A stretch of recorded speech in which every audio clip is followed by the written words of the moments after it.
It's 1 o'clock.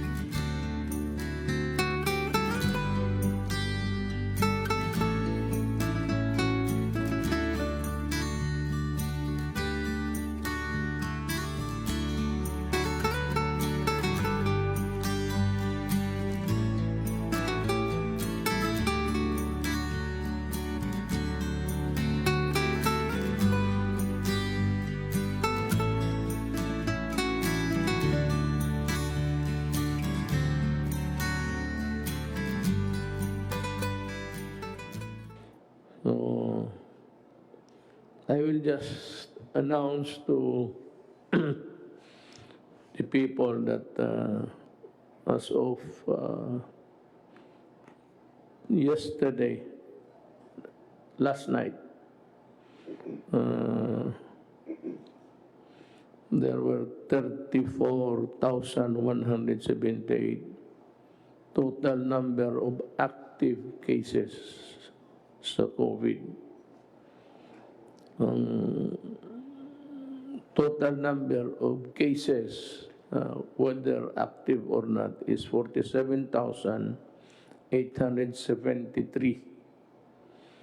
As of July, there were fresh cases of 993, and yung sa already released because of a negative finding is 547.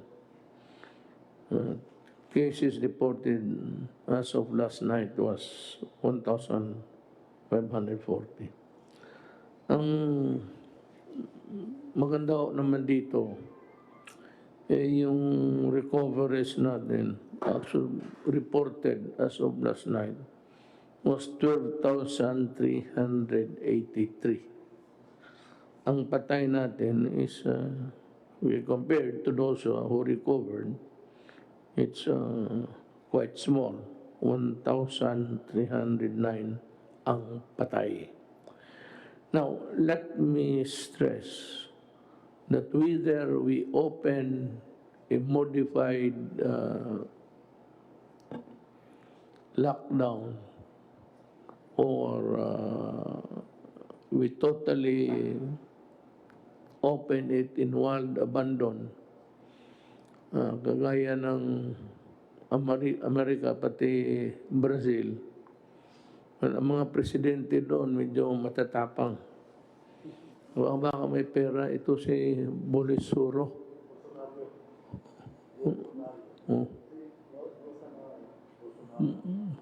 Medyo may pagka, rin, may pagka-Trump. And devil may care attitude.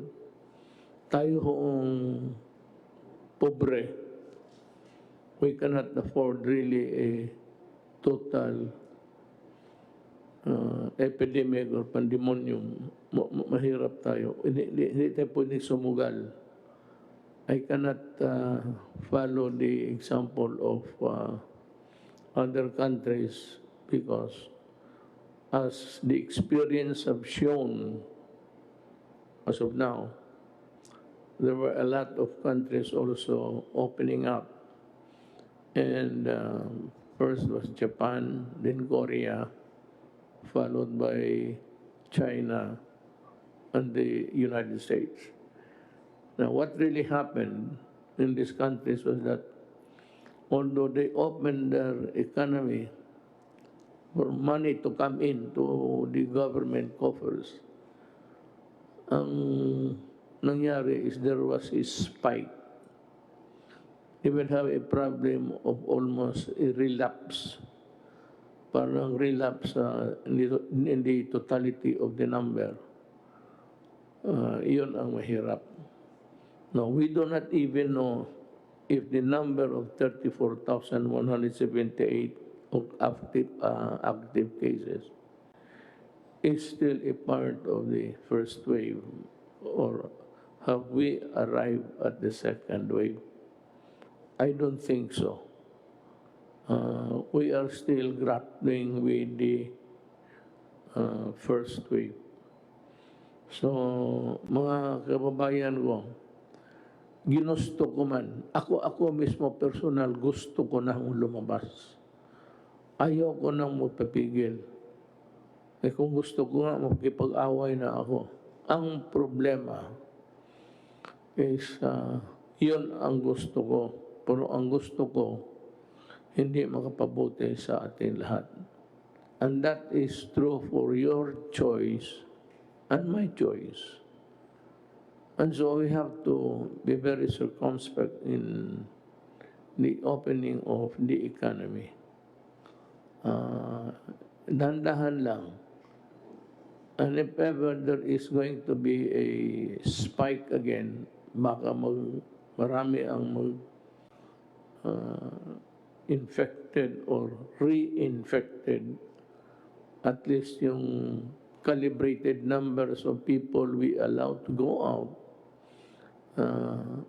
would be still within manageable numbers. Because if we open the entire Philippines and thousands upon thousands of new cases would happen, then we are in deep shit. Talagang mahirapan tayo. Una-una, wala tayong pera.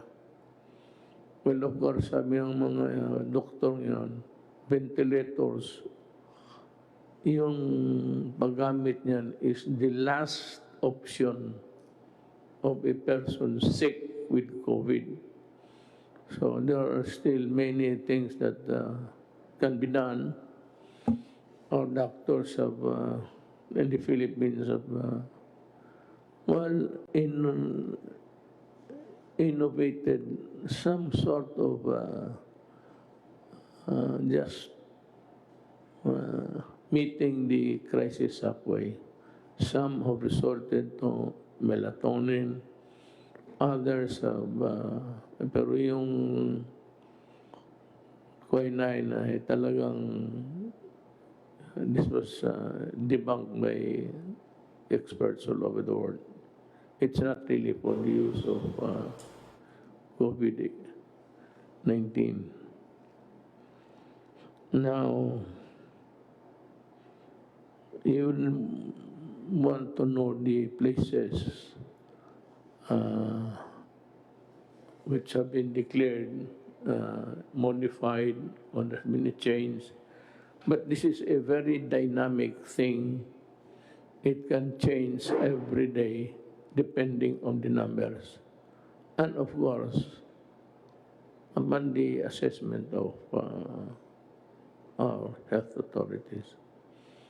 So I'll give the floor to Secretary Doggett to enumerate to you the places that have been modified total noon. Ngayon, makalabas kayo, and who are the sectors of society who would be allowed a little bit of a leeway, an elbow room to move.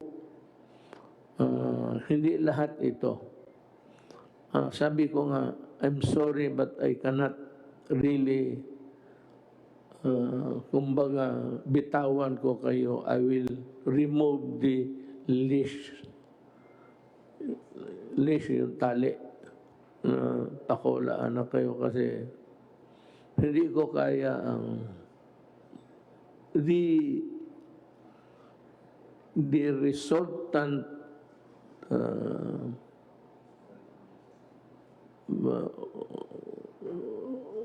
happening or the resultant end game there is too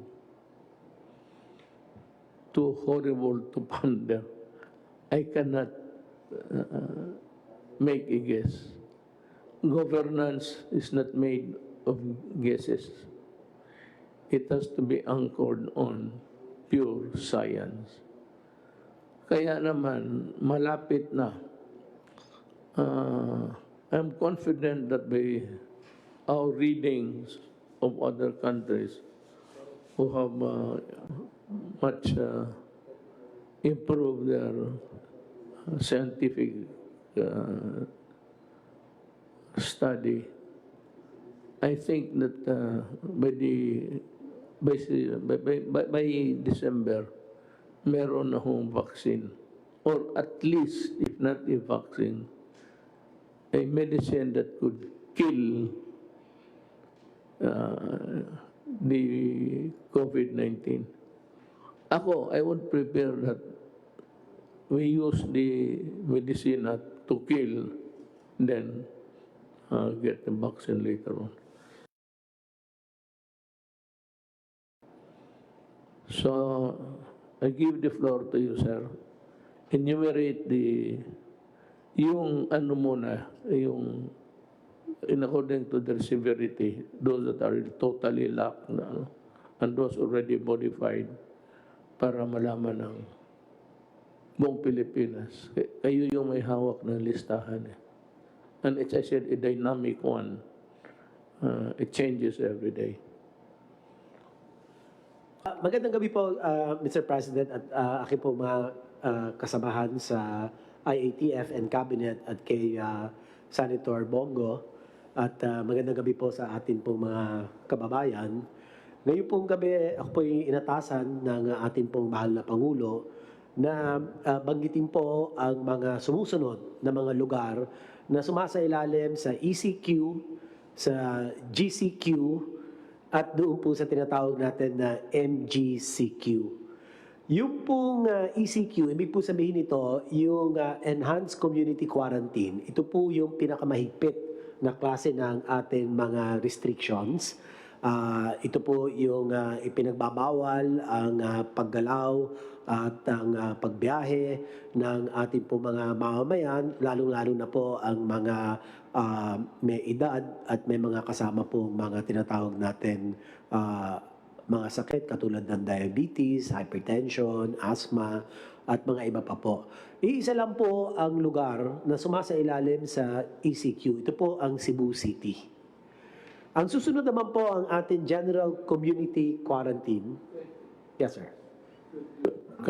Can you give us the reason why Cebu City has been placed in that kind of status?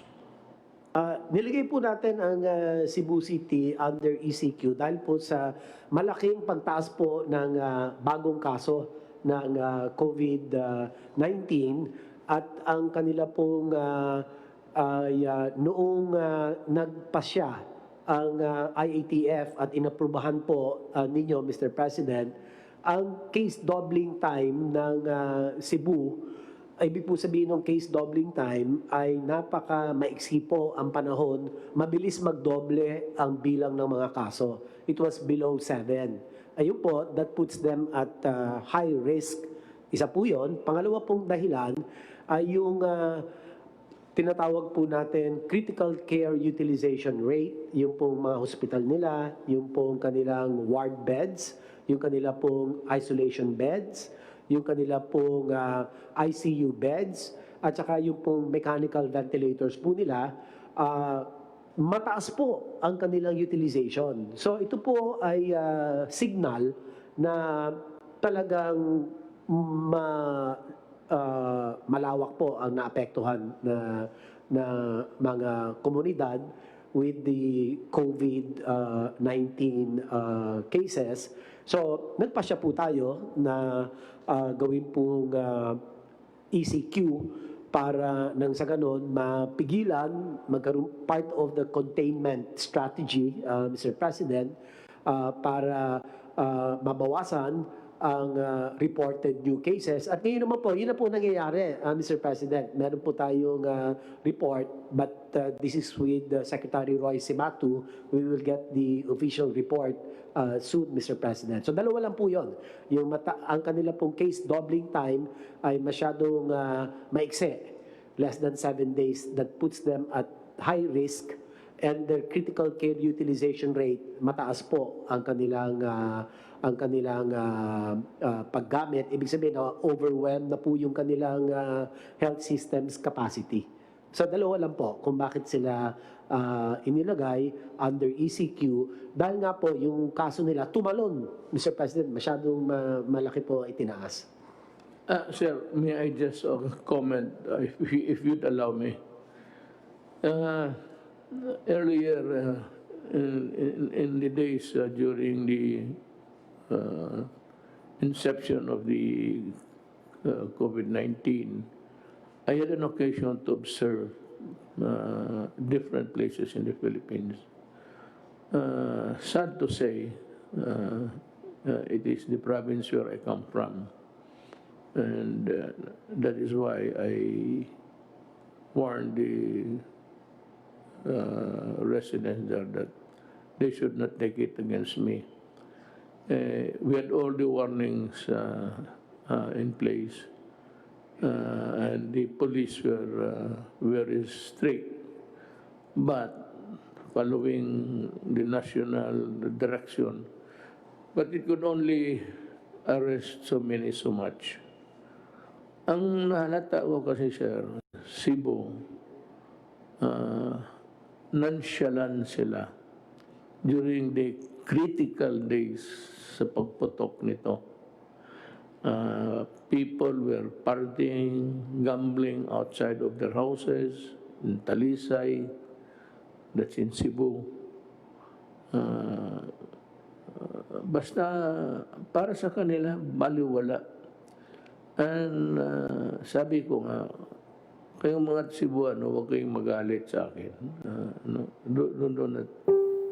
I'm a Cebuano and I have every reason to be concerned about the welfare of the province of my father. Ang sinasabi ko sa inyo, nawarningan ko na kayo noon that yung Cebu guys are taking the warnings of the national government nonchalant. Maragway na hitabo sa Binisaya pa.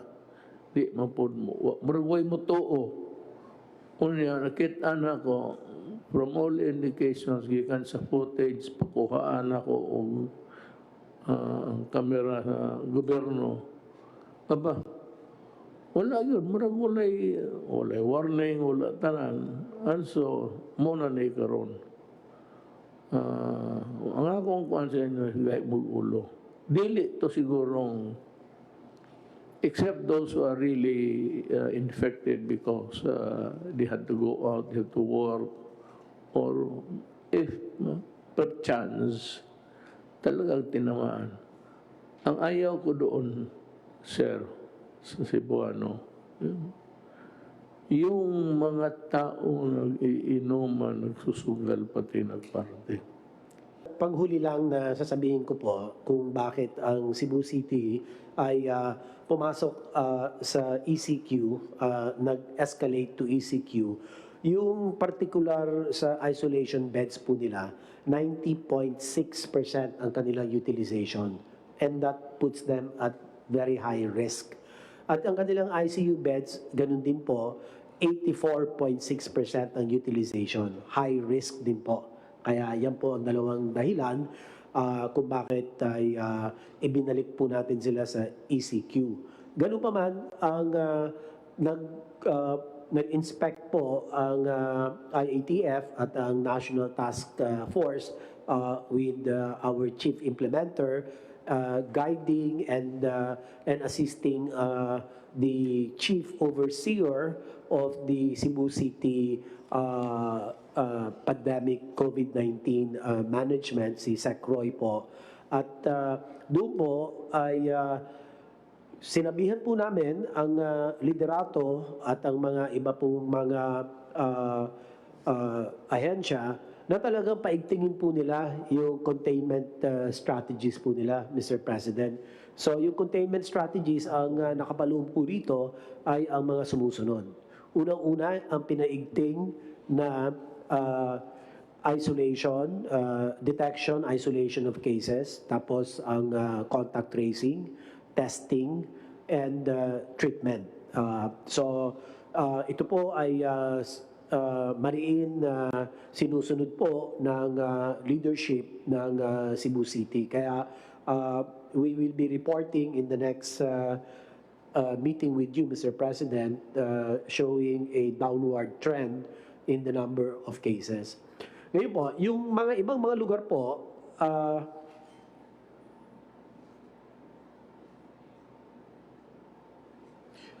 yung mga nakapaloob po sa GCQ or General Community Quarantine ay ang NCR, ang Benguet, ang Cavite, Rizal, Lapu-Lapu City, Mandaue City, Leyte, Ormoc, Southern Leyte, at tatlong lugar po sa Cebu Province, ang Talisay City, ang Minglanilla at Consolacion. Ang susunod naman po na level, lower level, less restrictive, community quarantine, ang tawag po rito, modified general community quarantine with strict local action at there has to be a localized community quarantine, zoning, strict enforcement of minimum health standards, scaling up of health system capacity, such as isolation facilities of overseas Filipinos, the locally stranded individuals, as well as close contacts. The provinces and the regions under MGCQ are the following. For CAR, Cordillera Administrative Region, we have Abra, Baguio City, Ifugao, Kalinga. For Region 1, Ilocos Norte, La Union, Pangasinan. Region 2, we have Cagayan and Isabela.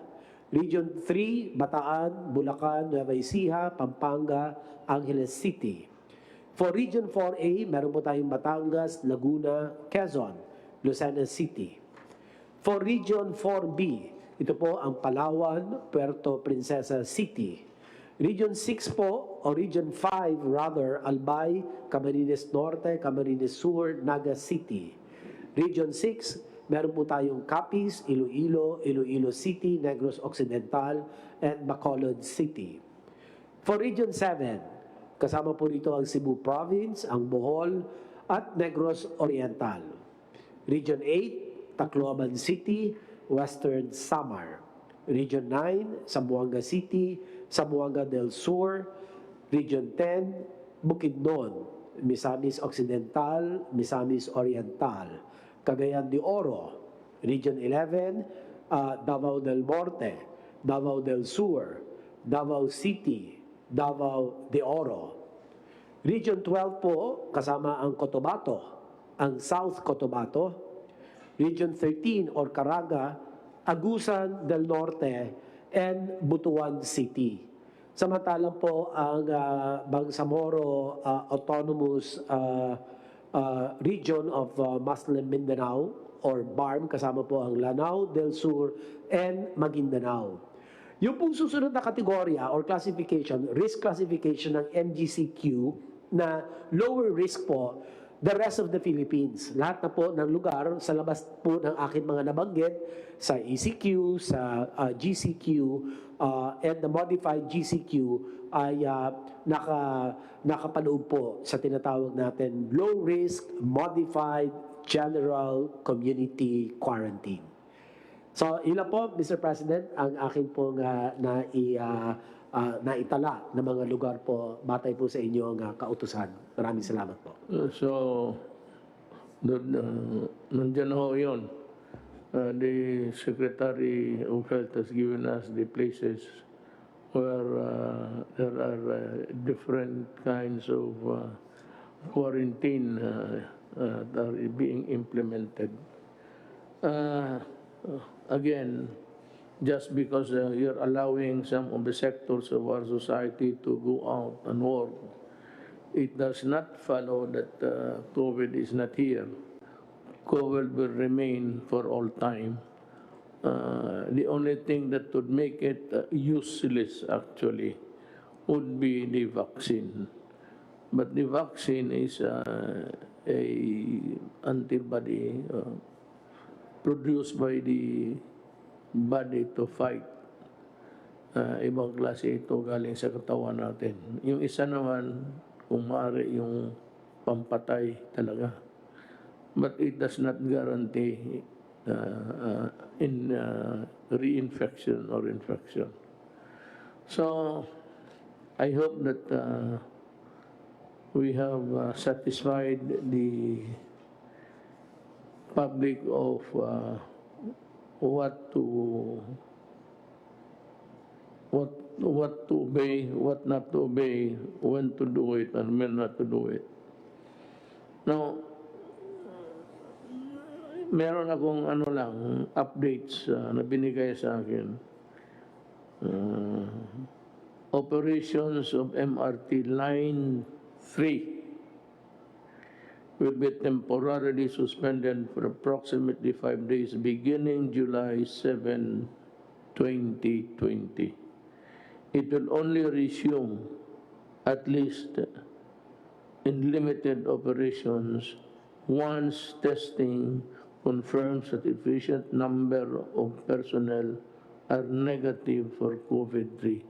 So we are very careful na pati yung those manning, those equipments there will not jeopardize or put you in jeopardy while riding the trains. There will be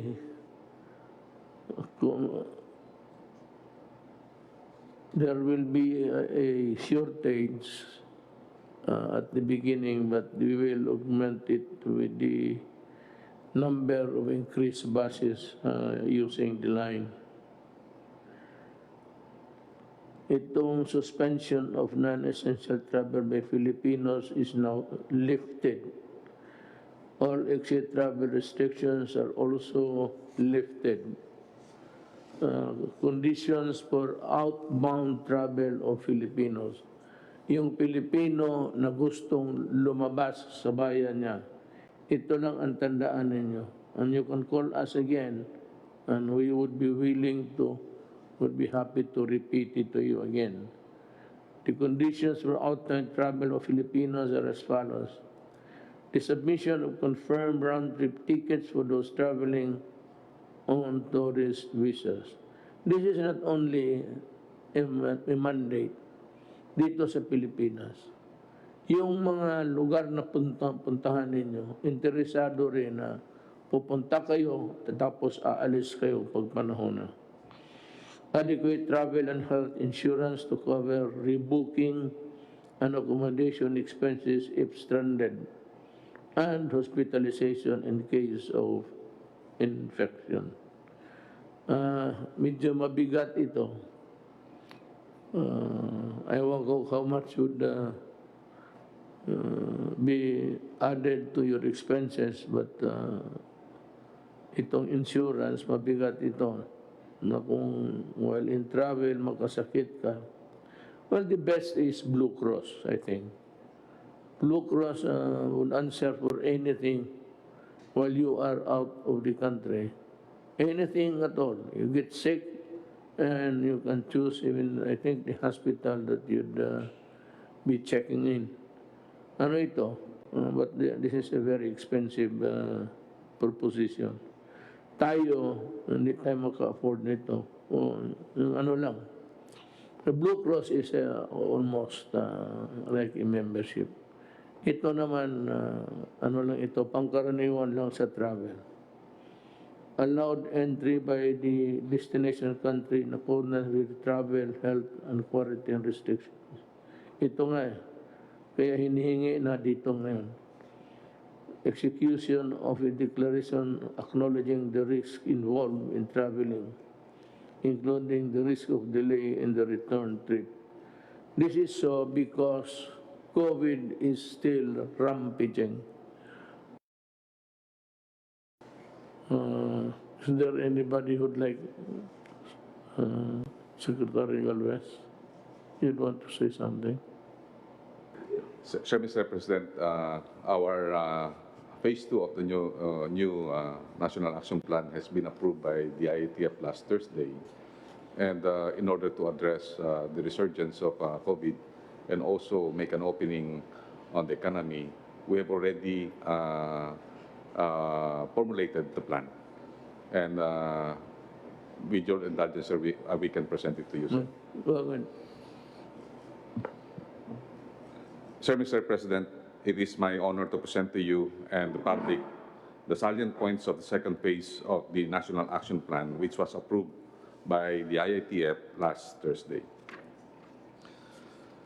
It has 3 imperatives. The first imperative is the people's compliance and vigilance to the minimum health standard or the principles of people support. One of the major imperatives of the NAP is the changing people mindset that the success of our campaign is basically anchored on the people's support and active participation and vigilance to strictly observe and promote the minimum health standards and disease prevention. As you have said, Mr. President, that we have to concentrate on prevention. Since prevention will not only save more lives, but also save our critical resources. Hindi na tayo, sir, kailangan magkaroon ng extensive na healthcare na pagka once na we have able to prevent it. During the phase 1 of our campaign, Mr. President, we have seen that the areas with unity of command and unity of effort, we were able to manage and contain the spread of the COVID-19. We have models like Davao City under Mayor Sara, the CAR, the Caraga, the NCR, Region 6, Region 8, and Region 1 and 2. Unity of effort and collective leadership are key to our success. Our local leaders should be with us together with the private sector. So yun po ang kailangan po natin, kailangan po magkaisa tayo po. Dahil kasi minsan pagka po hindi nagkakaroon ng pagkakaisa katulad ng nangyari po sa Cebu na nagkaroon po ng hidwaan sa politika, talaga pong minsan po hindi po sumusunod ang mga tao. And lastly, we need the capacity of the national government and the LGUs to address and manage cases in order to minimize the fatality rate and deaths. Sa ngayon po, sir, maganda po yung ating healthcare facility dahil po yung atin po nung nagagawa po kami ng tinatawag nating averaging from June 1 to June 30, 11 lang po ang ating average death. Sa ngayon po, sa ating statistics, from July 1 to 6, 6 lang po ang ating deaths. At ayun po ang nakikita po natin na if we address the rate of death, we can open our economy. Yun po ang pinaka-ultimate objective po natin, that we have to manage the death like the other countries like Vietnam and also Israel, that we were able to address that. John, you have something to say? Magandang gabi po, Mr. President. Doon po sa ulat ng ating Secretary Charlie Galvez ay binigyan niya po ng emphasis ang role ng ating mga local government units. At handa po yung ating mga governors, mayors, at barangay captains para ipatupad po ang ating second phase ng National Action Plan. Ang ating pong mga local chief executives, ang ating tinatawag na magiging information managers, sila rin po ang crisis managers at sila rin po ang leader to fight COVID-19.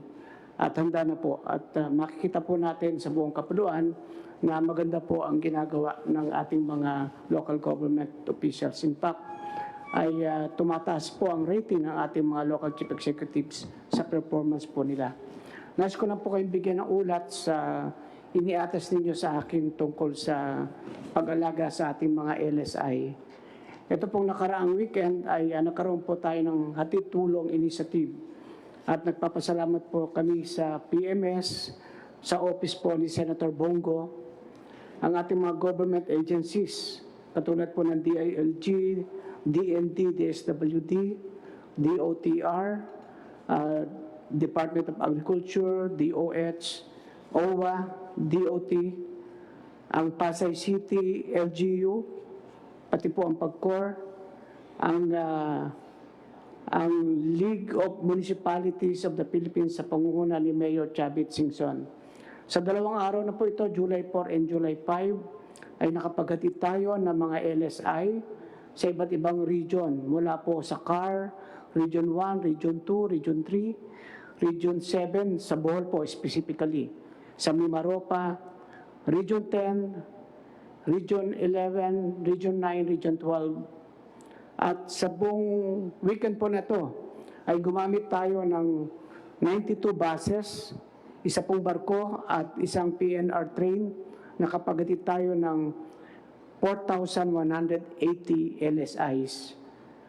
Ito po ay part 1 lang sapagkat habang nag-uusap po kami ni Senator Bongo, meron po tayong gagawin uli na another hatid tulong program.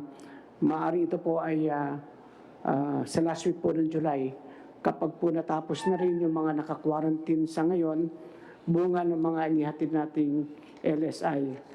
At katulad po ng sinabi ninyo, wala pong LSI na matutulog sa kalsada. Lahat po ito ay kinukuha natin at dinadala po natin sa ating mga maayos na lugar.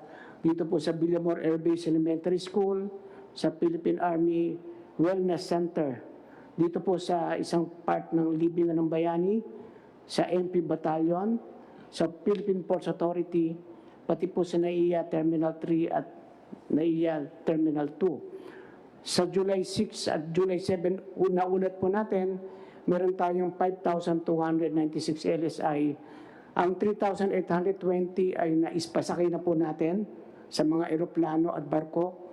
Kaya ang natitira na lang po ay 1,476. At ito po ay naaruga natin at binibigyan po natin ng pagkain at maayos na tutulugan. Ito po yung mga merong mga tickets na stranded. Yung pong mga dumarating na walang ticket at wala pong kasiguraduhang makakasakay dahil walang ticket, inihatid po ng ating kapulisan ito sa kanilang mga bahay at kinukuha po yung kanilang contact number para po sa susunod na hatid tulong program ay sila po yung priority para po maihatid natin sa kanilang pupuntang probinsya. So ito po yung ating tulong sa LSI sa base na rin po sa inyong pinag-uutos. Doon naman po sa ating update sa mga ating kinasuhan para po sigurado na walang mag-aabuso ng mga lokal na opisyal. Sa barangay officials po ay meron tayong 182 admin cases. Doon po naman sa mga mayors na binigyan natin ng show cause orders dahil hindi po naipamahagi ng maayos sa first tranche, ay ang 11 po ay nai-refer na natin sa ombudsman. Sa criminal cases naman po ay out of the complaints from 596 citizens, ay meron pong 886 suspects na mga local government officials. 364 ang elected at ang natira po ay mga appointed. At meron na pong 195 cases na naipile sa fiscal office. Ito po ay tuloy-tuloy. Kasama na rin po yung mga pasaway na gumawa ng violations dito sa Cebu City habang ito po ay nag-ECQ. Katulad po nung pagkakandak ng piyesta, pagsusugal, at saka pagpuprosesyon. Ito po ay gagawin natin sapagkat kailangan po talagang sumunod ang ating mga kababayan sa ating sinasabing minimum health standards. Ito po talaga ang susi para maiwasan na ang contamination.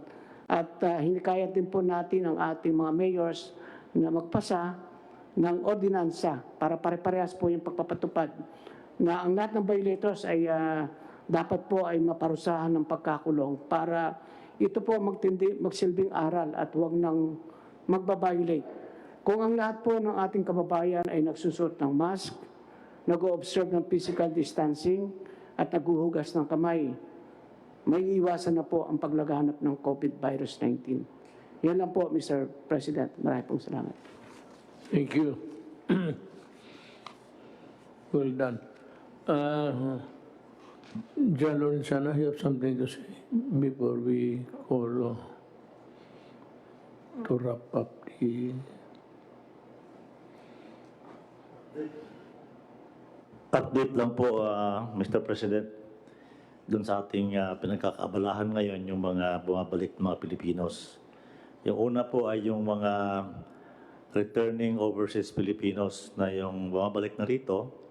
Sa kasalukuyan ay meron na tayong naibalik sa mga probinsya nila na 48,099. By land transport is 19,791. Yung air transport naman 23,899 at saka sa barko 4,499. Yun naman sa ating mga overseas Filipinos, yung dumarating galing sa ibang bansa na nawalan ng trabaho, ay sa ngayon meron tayong naibalik sa mga probinsya na 75,895. So wala na po tayong mga backlog ngayon. Ngayon po ang data ngayon araw na ito. Nabanggit na po ni Secretary Anyo yung LSIs at saka yung balik tulong. Isa na lang po aking babanggitin yung mga Filipinos na nasa Sabah na gustong ibalik na ng Malaysia sa atin. Ang bilang po noon, ang total bilang ay mahigit pong 5,000. Yung unang batch po ay dumating na noong Sabado. Nagpunta kami doon ni Secretary Galvez at saka si Secretary Roque. Pagkatapos po natin manggaling sa Zamboanga, Kanambagahan, nagpunta kami doon. Yung first batch ay 395 Filipinos. Karamihan po ito ay taga Bungaw, Tawi-Tawi. So ito pong barko natin na pumupunta ng Sabah ay every 2 weeks ay magkakahakot nitong mga Pilipino na to. Karamihan po sa kanila ay Tawi-Tawi, Basilan, at Zamboanga, at saka yung iba naman sa ibang mga lugar. Nakausap na po namin yung mga provincial government na tanggapin nila itong mga taong ito dahil sila po ay COVID-free na. Bago sila umalis sa Malaysia ay na-testing na sila doon sa pamamagitan na binayaran na ng DOH yung kanilang testing doon. Lahat po itong 395 na umalis ang dumating nung Sabado ay COVID-free sa testing po. Yun lang po, Mr. President. Thank you. Thank you. You might wrap up the today's session with yung sa task force, the different matters that you took up for the rest of the week.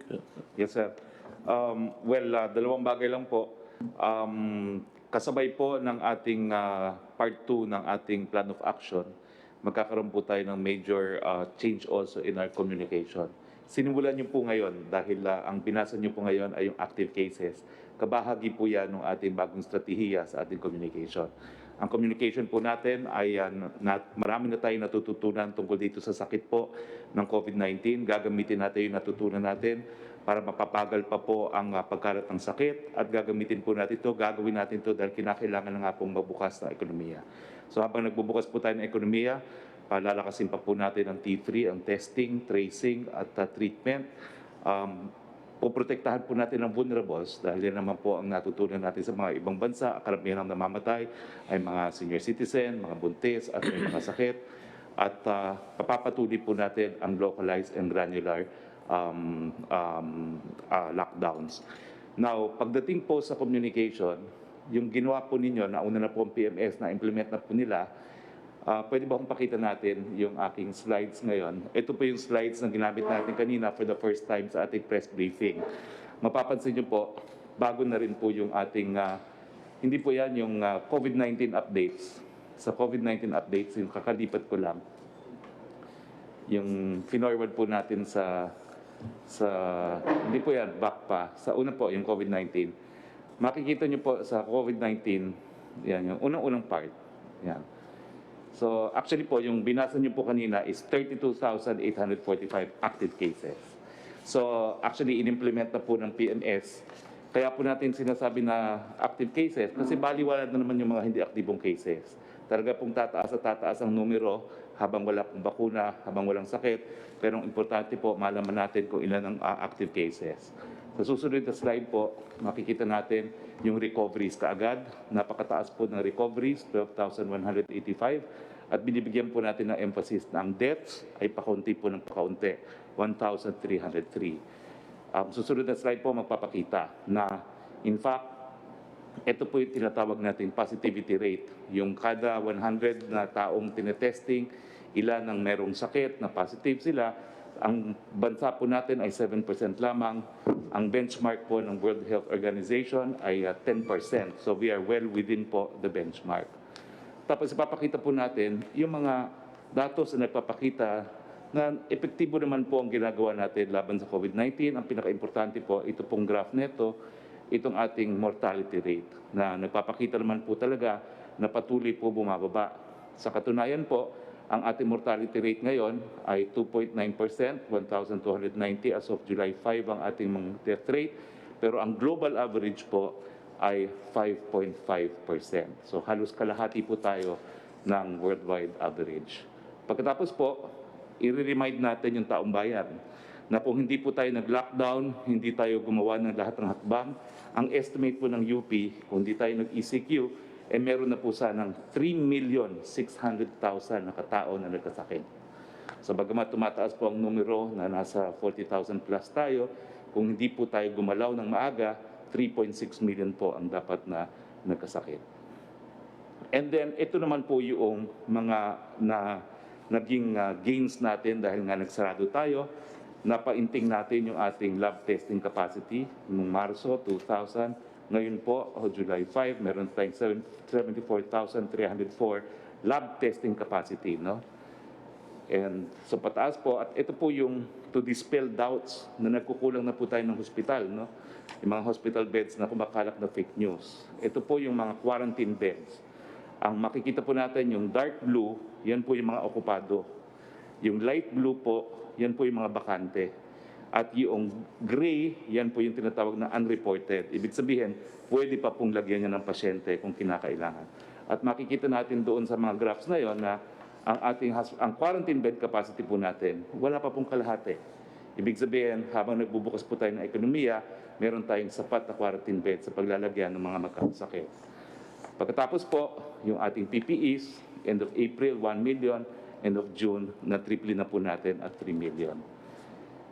Yung ating sa NCR po, kasi sa NCR po kumalat yung fake news na wala na pong bed capacity, kinakamusta po kayo ni Dr. Sammy Ang, kasi naging viral yung kanyang memo na for internal use only. Ang sabi lang niya, napuno na yung 30% bed capacity allotted for COVID patients. Ang lumabas sa dyaryo, punong-puno na raw ang Chinese General Hospital, na hindi naman po totoo. So ang sa NCR po, 28,000 ang ating hospital bed capacity.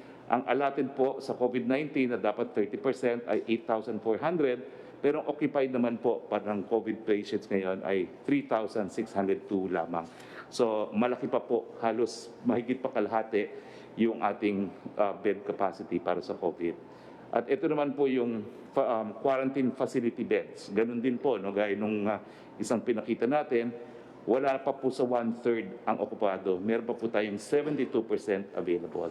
Ang mensahe po natin, kaya tayo nag-ECQ, hinandaan po natin, pinalakas po natin yung health system natin para pagbukas ng ekonomiya, maaalagaan po natin yung mga magkakasakit na critical at severe. Pero ang trend nga po, wala pa pong 0.6 ang severe at critical na nagkakasakit. So habang ang tao naman po ay nag-observe ng minimum health standards, so yung social distancing, wearing of mask, nag-expand ng testing at nag-localize sa targeting, pwede na po natin buksan ang ating ekonomiya.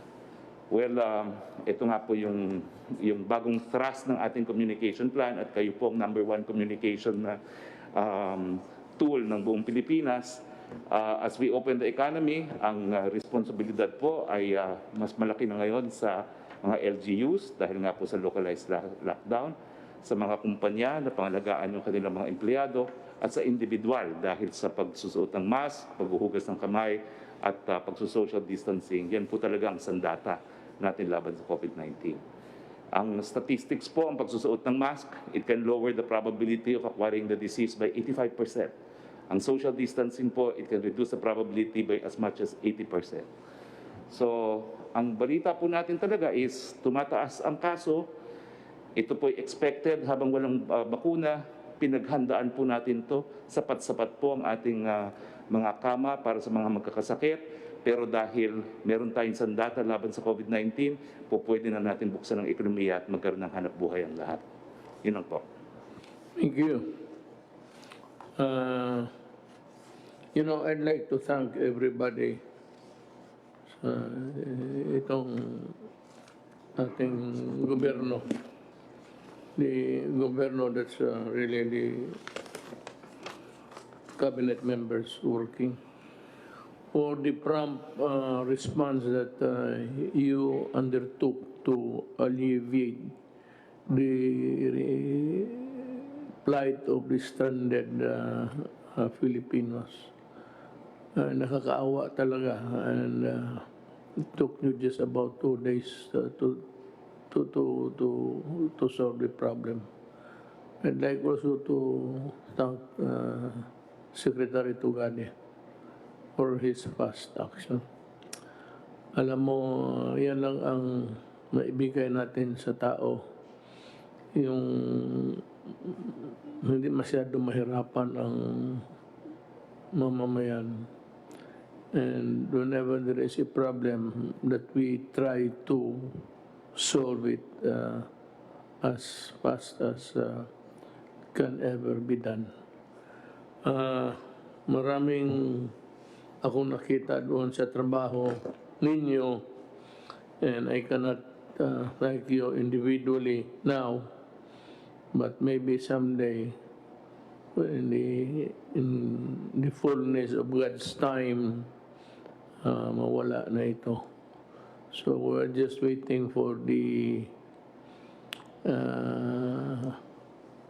vaccines, and of course, whatever there is that will hit the market before the end of the year.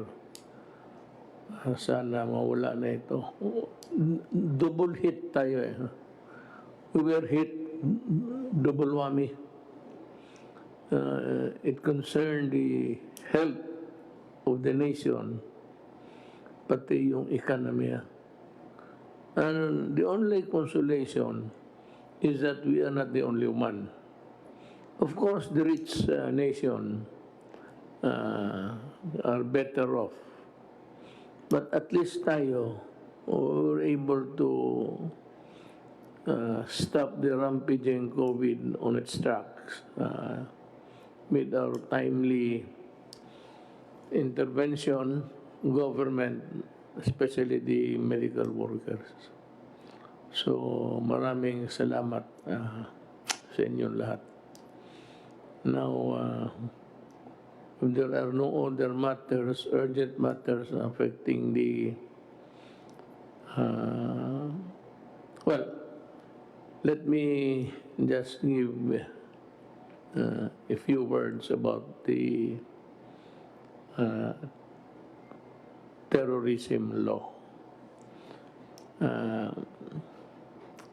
Ito kasi yung mga left, pati itong komunista, they think that we are always thinking of them. They don't even know that we are also thinking of other matters. As a matter of fact, they are the least that we are spending our time. Itong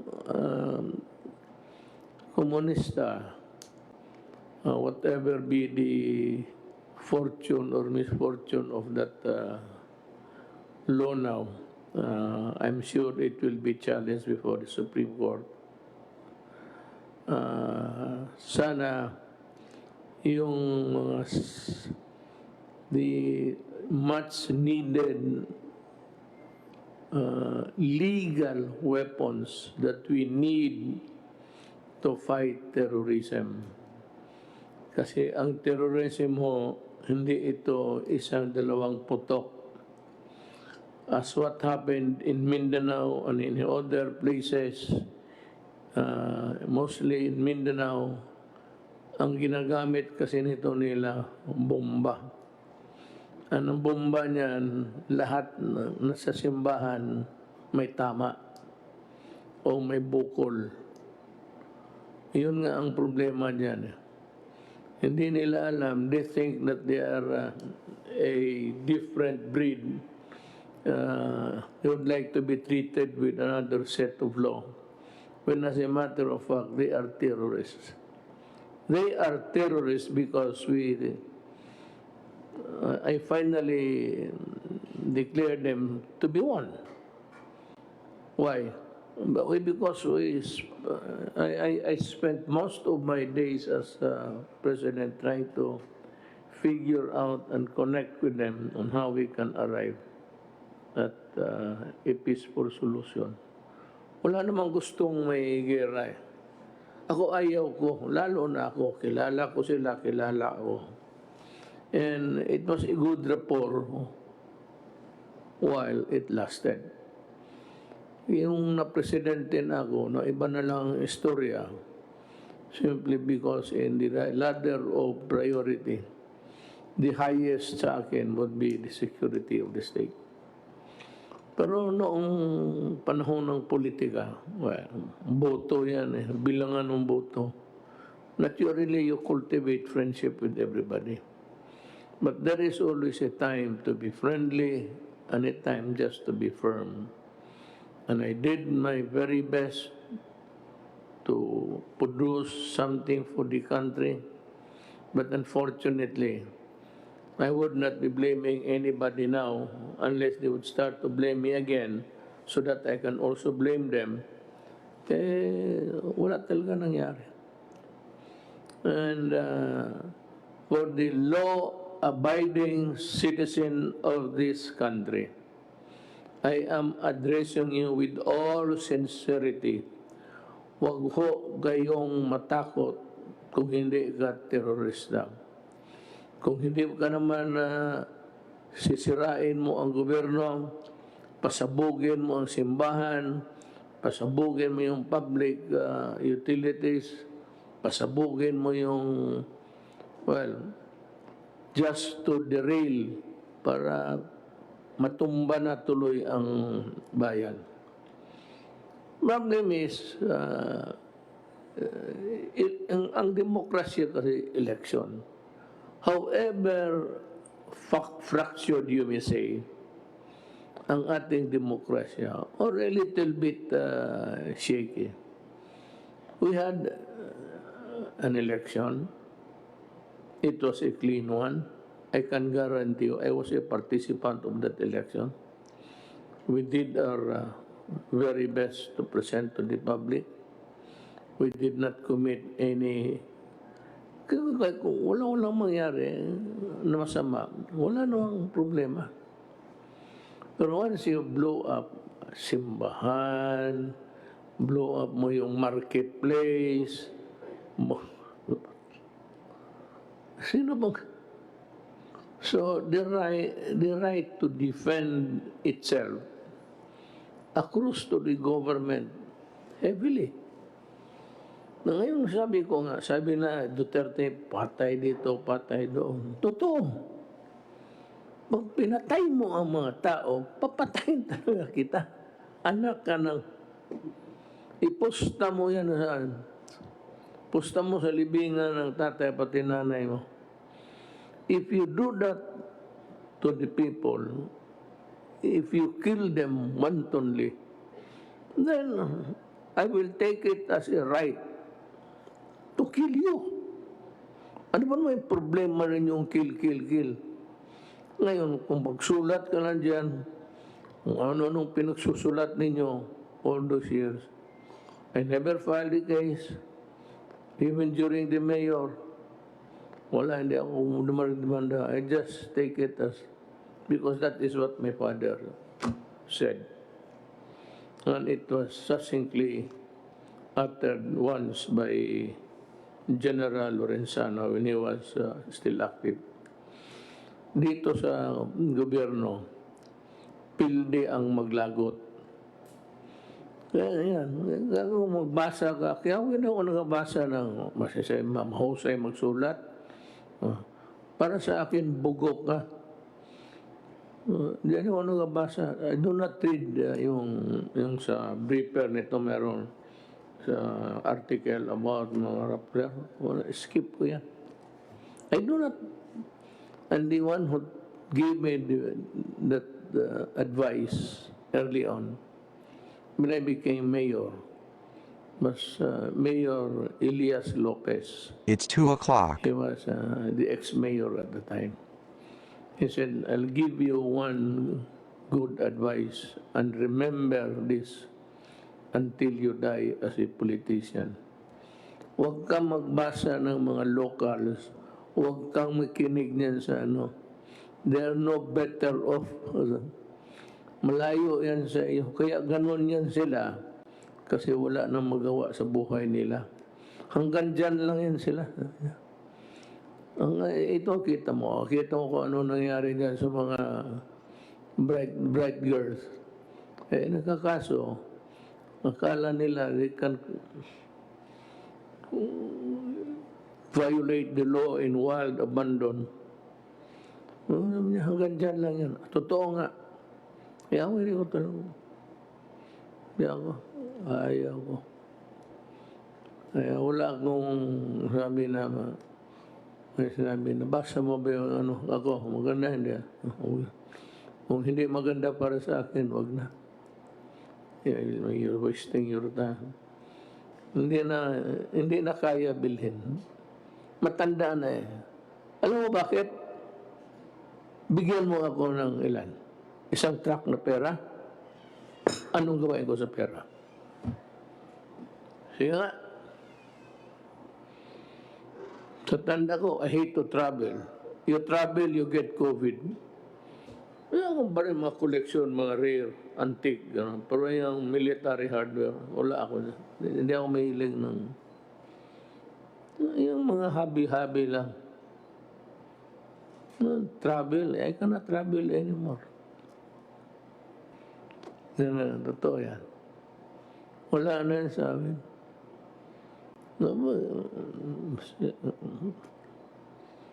General Galvez, General Lorenzana, tapos they have served the country and they're still serving the country. Why would they destroy their name? Pamagkano ba? Kickback. May kickback mo na 50 million? Kung sabi ka na may 200 million na kickback, I want go. Pero, huwag kayong maniwala. Yan yung mga madudumi yung isip. Yung kaagad nagre-react. Hindi nila naalaman na pagsabi may price difference, tignan mo muna yung history. So because then, if you judge us the way, then one of these days, we will also judge you in the same way and with more ferocity. And it will come. It will come. Tayo mga politiko, it will come. Just be careful. Kaya ako, meron ba rin akong mga, not the dossier, but I have some folders in me, given all throughout the years. You will have a dose of your own medicine one of these days. I'm not threatening you. Go ahead and expose anything about corruption in this government. Sabi ko sa iyo, kung malaki, mag-resign ako. Si Risa is a fraud. Maniwala kayo. Well, give us time. Too early for you to enjoy yung mga award mo. You are a fraud. Actually.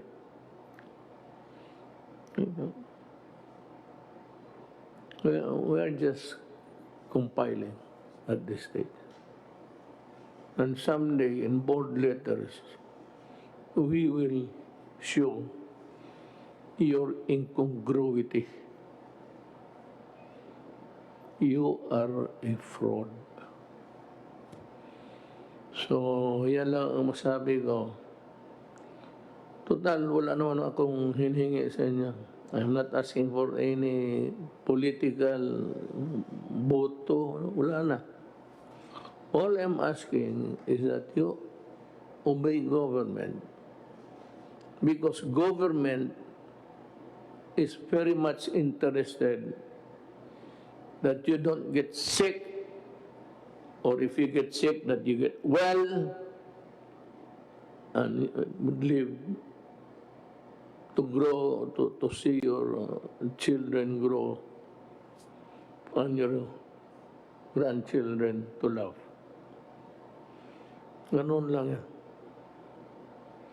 So with that, I have to say to the Filipino people, huwag po kayong nagtatrabaho lang po kami talaga. And if you want us to do more, we will. Tell us what to do. If we cannot do it, we will tell you why we cannot do it. But if we can, gagawin namin. Salamat po. Kita-kita po yung pakpak.